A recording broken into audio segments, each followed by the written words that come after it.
Right, good whatever time of day you're watching this. Today, well, if you noticed many previous videos, it looks like we're somewhere different, and that's because we are. I've moved, and yeah, I'm settled in well here, but the thing is, we have no solar power, and things are from the previous setup, which I'd like to change, are the way the inverter's switched on. So I've been using this power inverter, which is a Luvian. It's 4,000, 8,000 watt inverter. It does 4,000 watts quite happily. I don't ever run it that high, but I've been using this one for, must be a good couple of years. Well, maybe not, 18 months. And yeah, this has been a good inverter. It's pure sine wave, and yeah, it seems to work. We are 240 volts here in the UK. This only puts out 230.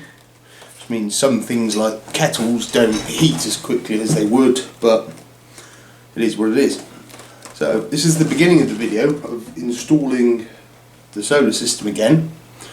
We've got loads of room for solar panels on the roof, so that's something we've got to do. But another thing I want to do with this is change the way it switches on, because I've been doing it using the remote that comes with it. It's got an on and off button, and that just switches it on and off, which automatically used to change over the transfer switch.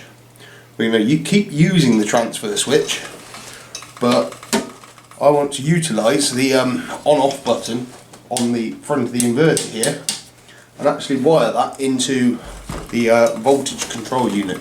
So when the batteries are fully charged or getting towards the top of charge, it will switch on its relay, which will switch on the switch effectively, powering up the inverter, and as the batteries get below a certain point, they will then switch off the relay. Well, the controller will switch off the relay, and yeah, then we go back to mains power.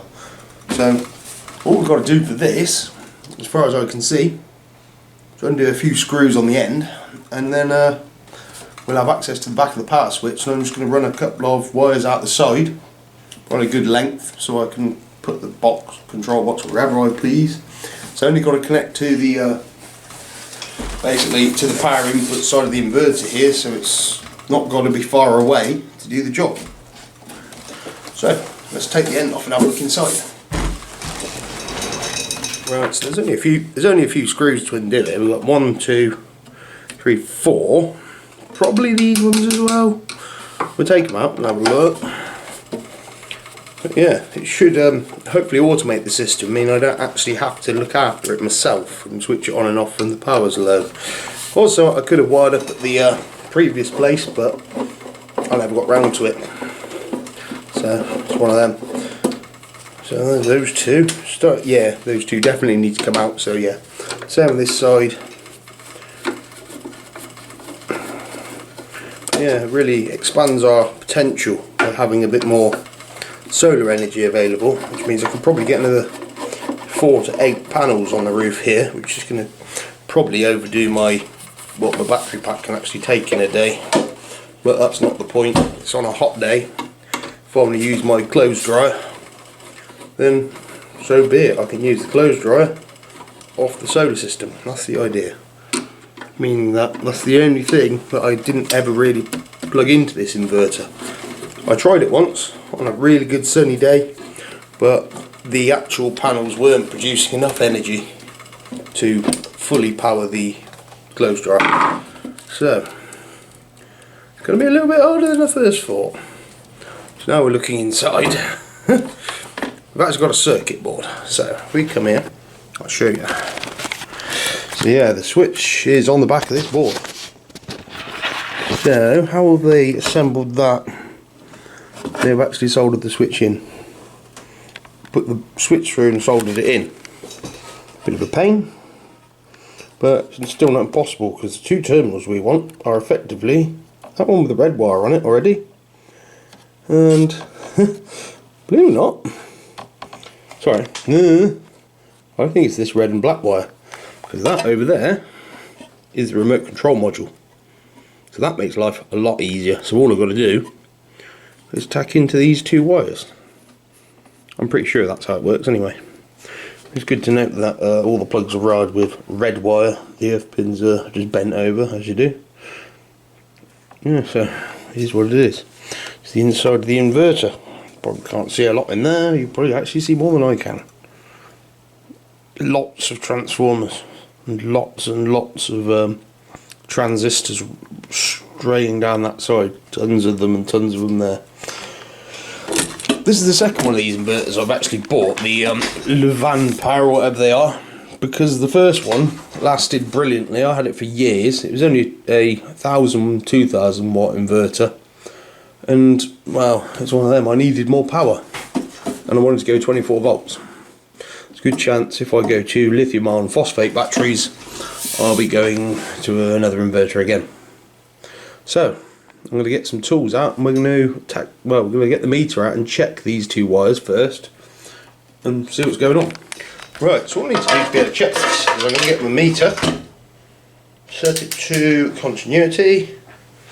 Yeah. Then if you can see the screen, it's on continuity, which means it's just going to beep. So, test the leads. Good. I'm going to set the switch to off. So, I'm going to check from the red wire to the black wire. I can make a connection, and we don't have anything. Was I wrong? Right, so that's not going to work. It probably will, but not the way I want it to. What I'm guessing is the red and black wire we were just looking at, one of them's just feeding voltage back and one's a ground. So ideally I want to get on to the actual switch terminals because I just want to turn the switch on. So just check across the switch, see which way it works. On, off, on, off, on, off. When it's connected, yeah, so it's in the on position but it's making continuity. So I'm going to get on the back of the switch. I don't want to mess about. We're going to do it that way. Right, let's do some soldering. Right, so we got a mighty cheap soldering iron from AliExpress again. And yeah, those are our two terminals. And mind you, I'm doing this with the whole thing completely disconnected, and it's been disconnected for over a week. So yeah, there shouldn't be any power left in it. So I'd recommend disconnecting the battery leads before you even think of taking any of this off. Try switching the switch on the front so it fully discharges itself, but even then just be blimmin' careful because you don't know what voltages are hiding inside this unit still. It should drain down, but you never know. So I'm going to try and tack on to those two. I've got some bits of wire over there. Here, some nice thin wire. Now when these are connected, I'm assuming it's only going to be 12 volt low voltage stuff, but you never know. So just treat these wires that you're connecting to as potentially live terminals. So yeah, just be careful. Right, let's see if I can get that done quickly. I haven't got my tripod out yet, so I'll show you what I've done. Catch up on the idiocy of earlier. That is not the bloody radio module, that's one of the displays on the front, isn't it? Battery voltage and voltage output. The actual module here is quite obvious because there's the antenna. Being clever today. Either way, I've now connected my two wires on there. They're not the greatest connections, but they're on the back of the switch. They come around here, cable tied on with a bit of strain relief, and they're just going to pump through the grill on the front. So we put the front back on. We're going to see if it actually works still. Right, the front's back on. Power supply is on and connected to the inputs. So if we come over here, and I get the ends of my two wires, which we're now possibly treating as live. If I connect these together, we're away. That's all I need to do. You see the voltage building up to 235 volts. So yeah, that's easy. So now I just need to connect that up to the microcontroller. It controls the voltage on and off. And when it's done, it just disconnects, and that's it. Yeah, I can live with that. It goes, climbing voltage. Bit of an odd one why it climbs like that, but I guess it's a soft start. Either way, that's perfect. So the next bit you'll see is putting the solar panels on the roof. Right, I've gone a step further. So what we've got here is the actual A30 controller, and I've actually wired it into the power inverter now. The power inverter's got its... No, it's not connected. Big spark, it's sapping the power out power supply. So when the voltage now increases on here, I can't remember what I've set it to. There you go, it's now turned on the inverter. I don't know what voltage I've got it set at, it's now at 27.4 volts. So as the power voltage now drops, I can't remember what it's set at, but as you see the voltage begins to drop. Should be about 22 volts or 20 or something. There it was, 22. So it's going to come back on at 27, I think it is. So as I approach it now, 6, 27, there you go. So as it reaches 27 volts, so once the batteries were up to 27, I don't know if these are good values, but that's just what I've got it set at the moment. Then the inverter comes on, and as it draws the batteries away overnight and comes down to 23, 22 as we get to the last bit, 22, and off it goes. And there you go, that's all the idea is. So now that is determining when this switch is on and off. When this provides power, it automatically flips over the changeover switch to start drawing, and yeah, that's basically it. So yeah, back on.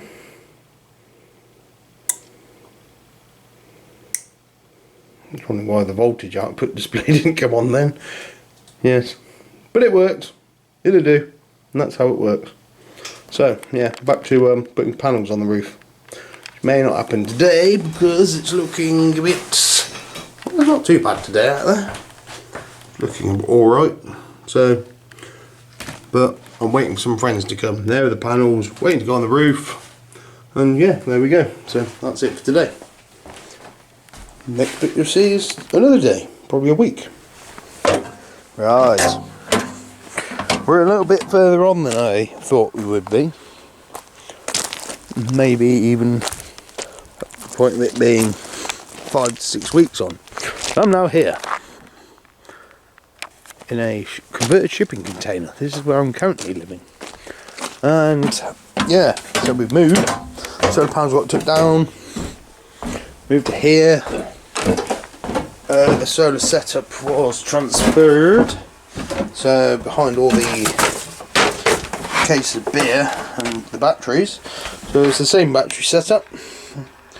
Got the what are they? I don't know, like 68 amp hour SPF power saves, and the Soliflex 130s all going up. I've got the same inverter running up here, and the charge controllers. It's the sun's on the panels now, so they're running pretty low, but I'm still a good amount of charge. We're at 60%. If you can see it, it says 60. But slightly differently. As you saw, we wired this remote switching with the inverter into the A30 controller. So whenever this gets above 27 volts, then the inverter is switched on, which puts power up to this wire, which goes indoors. So right, come into my bedroom. Standing on the old diesel heat pipe, which for some reason isn't unbed. Either way, I put some writing on this now, so it's inverter or grid. We're currently on the inverter, and I reset the clock when I got here, and we have produced 77 kilowatts hours of electricity. So yeah, it's working quite well. Now it's actually working in an automated sense. As soon as the inverter is supplying power, the transfer switch switches over and we start using the inverter power. Up in the fuse box, I've had to do the same as the old place ish. Got the main switch, which is for the mains. You've got the cooker and the shower. We've got a secondary main switch that I've put in, which is then switching the loads for everything else, being the sockets, tumble dryer, all that stuff, the heaters, everything else that isn't the shower or the cooker. So yeah, I just split that up. That's why I've got 3 cables. We've got a feed coming into this from the grid, a feed coming in from the inverter, and the output going back into the fuse box to supply the left hand bank of the fuse box. So yeah, I made it a bit tidier than usual, but basically how it works. The air conditioning's been put back in because it was warm once. She's just running through where used to be a vent grid, but yeah, that's working well. So yeah, we'll go have a look at the panels. Right, ladders out, let's head up. Right, we're up on the roof. So compared to how we previously were, we've got the 4 big panels I had and the 3 smaller panels. Obviously the Wi-Fi internet antennas, there's another video coming on that soon because that's been will be upgraded. See if I can do it better. And 4 brand new, not second hand to me, brand new Trinisolar something or others, 245 watts a piece. Very productive panels. Starting to find these ones aren't doing very well, but as with the rest of them, these are on a slight slant. These ones are a slight slant, these ones are facing straight up, so they're never going to do as well, the old Kia Ceras. But that's the way it is. Running all the cabling. So these 4 panels going into those charge controllers, they're wired in 2 in series, and then the 4 are parallel together. Same here, 2 in series, and parallel together. And then all of the power cables are running along here, including these 3, which aren't really producing a lot. There's something wrong with them. All running down there. Oh, there's the roof to the charge controllers. And that's basically it. This is where we are at the moment. Just trip over this wire. But no, we've got a lot more space up here to put up. And the great thing about this roof is it's all stable. I've got a lot of room to work with, so I can get. I'm sort of trying to get another 4 of these, but I can't get them at the moment. But I've also got these trees, which are all over the bloody roof. If you come back here, this is the end of the roof. Once I get the chainsaw out and cut these trees back a bit, maybe even take this one down right low, I've got a huge amount of roof space still here that I can use for more panels. Not that it matters, because at the moment the batteries are getting charged within the day, so I'm about at the balance where you'd want to be for enough energy coming in to fill the batteries up. And well, yeah, that's basically how it is. There's enough energy coming in to fill the batteries in a day, providing it's a sunny day like it has been today. Then yeah. So the other thing I'll point out is that the sun is rising from, well, it actually rises from behind us, comes up, over and down. So I've got a good clear sky space here when the sun focus. There we are. So during the daytime, the sun's up here and comes down. So I've got a lot of sun cast on these panels here, which are working well. I mean, these 4 here and those 4 are doing incredibly well on a shady day. Been there 300 or 245 watt panels. On a cloudy day I might be getting, I don't know, 200 to 300 watts off these 8 panels, even when there's no sun. So it's one of them. It's not perfect, but it's not the worst. So we can go down, walk along the whole roof.